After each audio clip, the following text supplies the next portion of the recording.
Singapore जो visa process है वो आप खुद अप्लाई नहीं कर सकते सिंगापुर के लिए।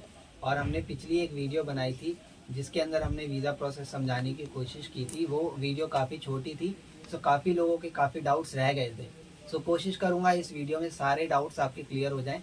तो चलिए मैं आपको बताता हूँ। देखिए, जो वीज़ा प्रोसेस होता है वो कोई ऑनलाइन नहीं होता सिंगापुर का। इसकी कोई ऑनलाइन साइट नहीं है जहाँ पे आप वीज़ा अप्लाई कर सकते हो जाके। इसके लिए आपको एक लोकल ऑथराइज एजेंट, जिसको सिंगापुर ने ऑथराइजेशन दिया है वीज़ा अप्लाई करने के लिए, केवल आप उसी से वीज़ा अप्लाई करवा सकते हैं। सबसे पहली बात तो ये हो गई। दूसरी बात, उसके लिए आपको डॉक्यूमेंट्स क्या क्या भेजने पड़ेंगे। अगर आपके पास फोटोग्राफ का बहुत ज़्यादा ध्यान रखना है आपको, और पासपोर्ट का काफ़ी ध्यान रखना है, क्योंकि आपका पासपोर्ट जो होता है वो फिजिकल लगता है। ठीक है, physical in the sense hard copy आपकी जो पासपोर्ट की है वो एजेंट को आपको देनी पड़ती है। सो काफ़ी लोगों का सवाल आ रहा था, सर ई वीज़ा इशू होता है, सो हार्ड कॉपी क्यों देनी पड़ती है।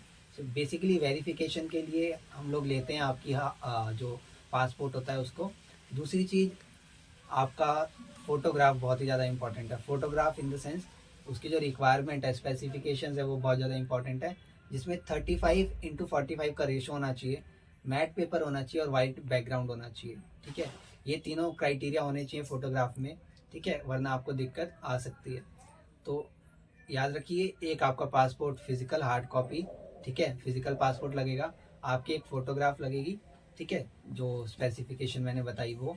तीसरी चीज़, स्टेटमेंट। एज सच वेबसाइट पे लिखा नहीं है कि स्टेटमेंट आपको प्रोवाइड करनी है, बट हम एज ए एजेंट स्टेटमेंट भी मांगते हैं कस्टमर से, ताकि हम अपनी तरफ से श्योरिटी रखें कि कस्टमर के पास फंड है। या फिर देखिए, बेसिकली फंड दिखाने की ज़रूरत नहीं होती, बस आपके पास स्टेटमेंट होनी चाहिए, सिंपल। चाहे वो 1 महीने की हो, 2 महीने की हो, 3 महीने की हो, है ना। बस इतना ही चाहिए होता है। एक आपका पासपोर्ट, एक आपका फ़ोटोग्राफ और एक स्टेटमेंट। ये 3 चीज़ें चाहिए होती हैं और आप अपना सिंगापुर का वीज़ा अप्लाई कर सकते हैं। अब बात करते हैं कितना टाइम लगता है वीज़ा को आने में। बेसिकली जैसे आप इनकी साइट पे जाके पढ़ेंगे तो 3 वर्किंग डेज इन्होंने लिखा है, बट कुछ कुछ केसेस में ये एक्सटेंड भी हो सकता है। 3 से 10 दिन भी लग जाते हैं।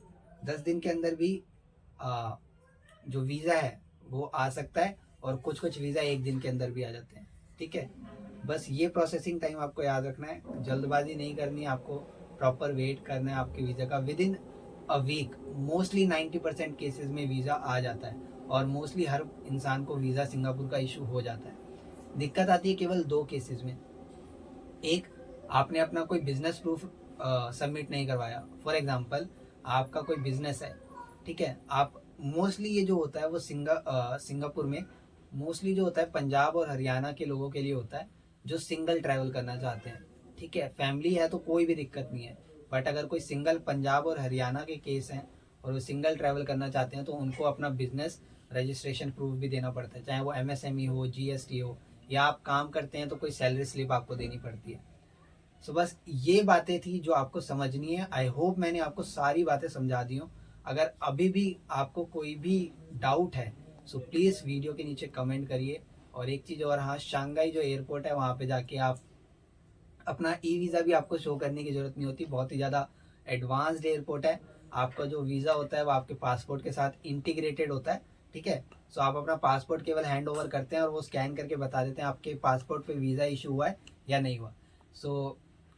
बहुत ही ज़्यादा अच्छा एयरपोर्ट है, आपको ज़रूर विजिट करना चाहिए वहाँ पे एक बार।